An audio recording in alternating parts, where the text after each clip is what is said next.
Salut l'équipe, j'ai vu le film The Outfit et comme d'habitude je vous fais une vidéo très courte sur mon avis et ma réaction, en gros c'est une critique. On commence dès à présent cette vidéo, let's go. You've been all over the world. You could have a shop anywhere you like, and yet you're here. It doesn't terribly much matter where I am. The Outfit est un thriller policier à l'ancienne qui profite d'un casting charismatique et d'un lieu unique très élégant pour habiller ce film. Se déroulant en 1956, l'histoire suit un tailleur nommé Léonard, plus affectueusement surnommé English par les gangsters qui utilisent sa boutique de costumes comme façade pour leur propre entreprise criminelle. Léonard est basé à Chicago avec une boutique de costumes sophistiquée qui s'adresse aux gentlemen de la région et aux hommes qui utilisent l'endroit comme leur propre bureau de poste personnel. Johnny Flynn et Dylan O'Brien incarnent deux jeunes gangsters qui ont fait irruption dans la boutique une nuit car ce dernier se prend une balle dans une embuscade. Ce qui se passe par la suite, y compris la révélation d'une bande avec des preuves enregistrées d'activités illégales, poussera Léonard et ses invités indésirables à bout. Comme c'est le cas avec de nombreux films récents, The Outfit souffre un peu dans sa durée de près de 2 heures qui sape la tension et l'élan du film. 105 minutes peuvent ne pas sembler longues, mais compte tenu du rythme de ce film et de la part consacrée au monologue de Léonard, le film aurait pu durer 90 minutes, et cela aurait été beaucoup mieux pour nous. Cela dit, le film est un plaisir à regarder. Il y a une facilité et une confiance avec lesquelles le réalisateur Graham Moore rassemble chaque élément de The Outfit que Moore a coécrit avec Jonathan McLean. Les fans d'Alfred Hitchcock et de l'âge d'or des thrillers hollywoodiens des années 50 apprécieront la conception somptueuse de la production et le rythme décontracté auquel l'histoire du film se déroule. Mark Rylance est une pépite et il habite parfaitement ce rôle. Le film ne réussirait pas sans la performance sage et mystérieuse de cet acteur. Le film est spécialement conçu pour s'adapter à l'homme alors que son personnage navigue dans une nuit dangereuse avec des gangsters.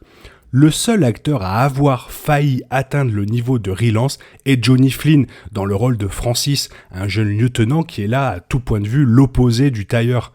La juxtaposition palpitante de ces personnages porte une grande partie du deuxième acte de ce film.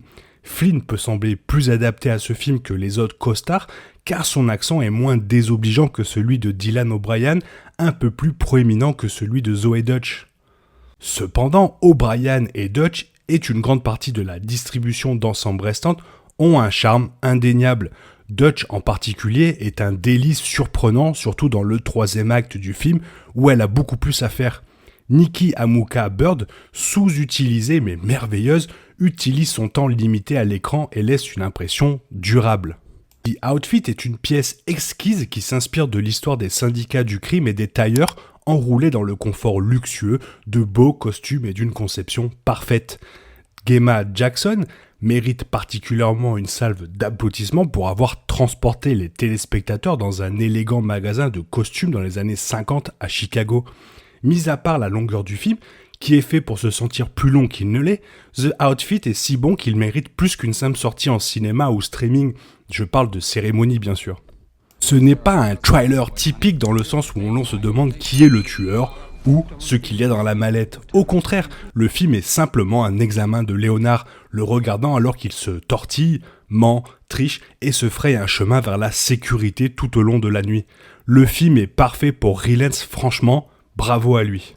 The Outfit est un thriller policier à l'ancienne et magistralement conçu qui fait bon usage de son cadre et de sa distribution charismatique. C'est incroyablement engageant à regarder car la figure centrale est une énigme qui mérite d'être étudiée en profondeur. Alors que le personnage d'O'Brien le rejette comme un simple vieux tailleur, le public est bien conscient qu'il y a plus qu'il n'y paraît pour le gentleman qui parle très bien, dont la paire de cisailles qu'il cherche grandement est aussi tranchante que son esprit et surtout sa langue. Des films dans ce genre se font franchement rares, surtout quand on a un acteur de cette qualité à l'intérieur. Et comme on dit souvent, c'est dans les meilleurs vieux pots qu'on fait les meilleures confitures. C'est comme ça et pas autrement. La jeunesse, elle devrait regarder ce film pour prendre un peu de l'expérience. Voilà, j'espère que cette vidéo, elle t'a plu. Si elle t'a plu, n'hésite pas à la liker et surtout à t'abonner car il y a à peu près 2 vidéos par jour qui débarquent tous les jours et ça fait plaisir. En attendant, je te souhaite une bonne matinée, après-midi ou soirée, peut-être que t'es en week-end avec tes potes à l'apéritif. Bisous bisous, hasta la vista.